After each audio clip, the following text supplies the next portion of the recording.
Another battle in the blue tournament between Hamilkar Barca commanding Galatia and Attila the Great commanding the Boii. Both players picking very strong factions in this matchup. Galatia is just so versatile with awesome mid-tier sword infantry. The Boii is slightly less versatile, but what the Boii can do that Galatia can't do is bring a lot of good mid-tier heavy melee cavalry. Galatian Raiders, 2 Galatian Raiders for Galatia, 3 mercenary Syrian archers, 2 mercenary Cappadocians, 1 noble horse, Levy Freeman of course, 1 Galatian sword, 6 Galatian legionaries, 2 Galatian swords. The general is a warrior general. For the Boii, we have 2 heavy horse on each flank, Oathsworn, 2 Oathsworn center, sword followers, and then we have 4 Levy Freemen. So the Levy Freeman advantage goes to the Boii. Oh, the skirmishing advantage goes to Galatia, of course.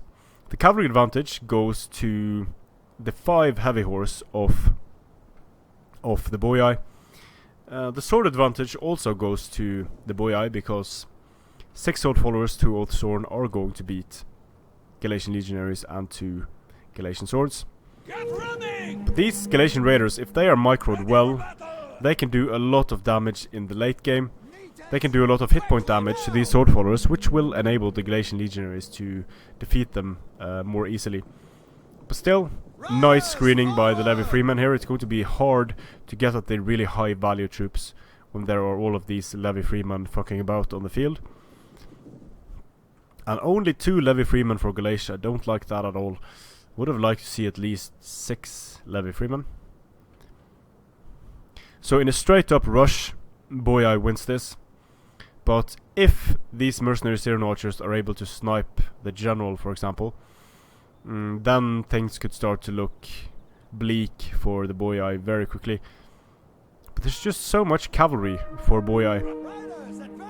And so little cavalry for Galatia. Well, they have the same amount of cavalry, but not the same amount of melee cavalry. And you can see the Galatian raiders are just struggling to find a good angle to get in, but looks like they found it, because they're going to be able to outpace the Levy Freeman screening here. And they're going to get into the back of the Boii army, and they're potentially going to be able to do damage to the Oathsworn in the center. So very nicely done, very smart move here by Galatia. But they're going to eat javelins, taking a few casualties there. So, not good. 6 men off the unit. That's actually very bad for missile units, because missile units have individual ammunition. So that means that each unit that dies is ammunition lost. If it wasn't that way, then you would have 1 guy remaining in the unit with hundreds of ammo, and that's not how it works. Unfortunately, it would have been cool to see 1 guy kiting all across the map with infinite ammo almost. And here Galatian raiders are going to get javelins thrown at them again, but they did manage to pull out slightly better this time. And now the heavy horse are open for javelins.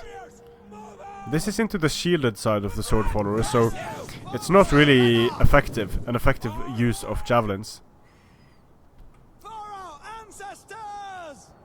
And now the Levy Freemen are doing their MLG screening, so it's going to be super hard for Galatia to get in and do anything about this.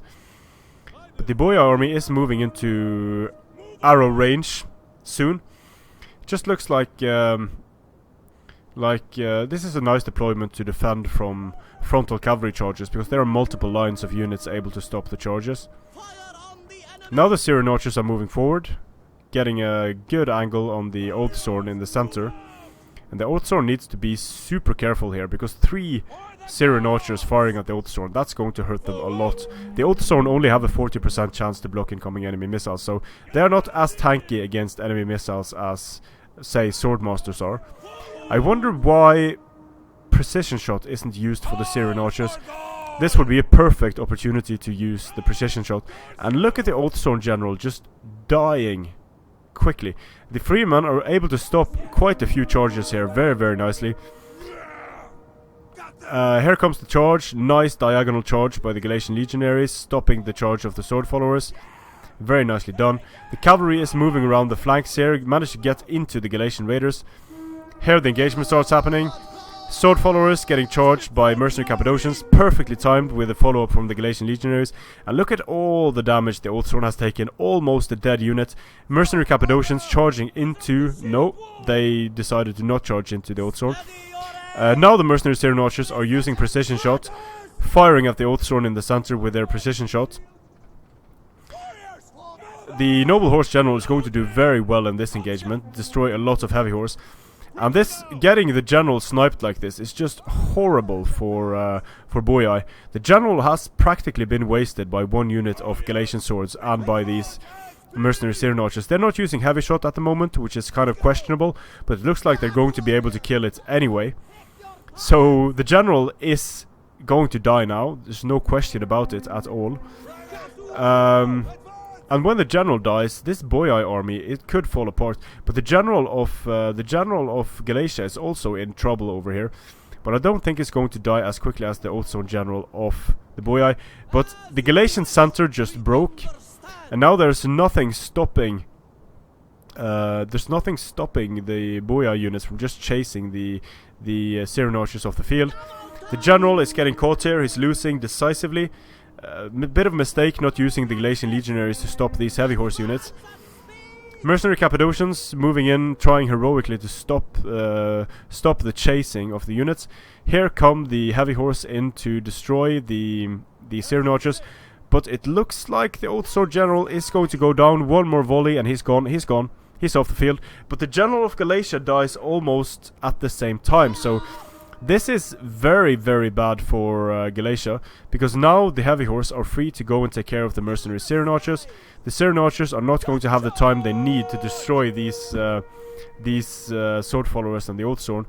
Heroic charge here by the mercenary Cappadocians into the front, but there are too many heavy horse units left for the Boii, I think. And although the Galatian legionaries are putting up a valiant effort against the swords of Galatia, getting these Syrian archers caught was just massive. Once again, the heavy horse, although Boii made a massive mistake in getting the general sniped, the Oath Zone in the center broke through. The heavy horse were able to roam at will, and at this point there isn't really much Galatia can do. Galatia is going to get recharged all across the map.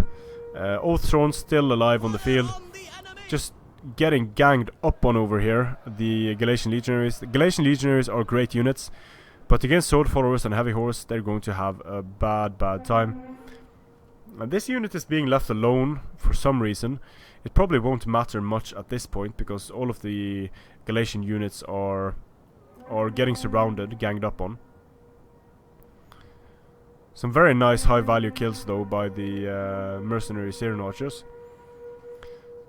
But not protecting those archers proved to be the downfall of... that, and losing the general was the downfall of Galatia. So Hamilkar Barca, commanding Galatia, lost to the Boii of Attila the Great.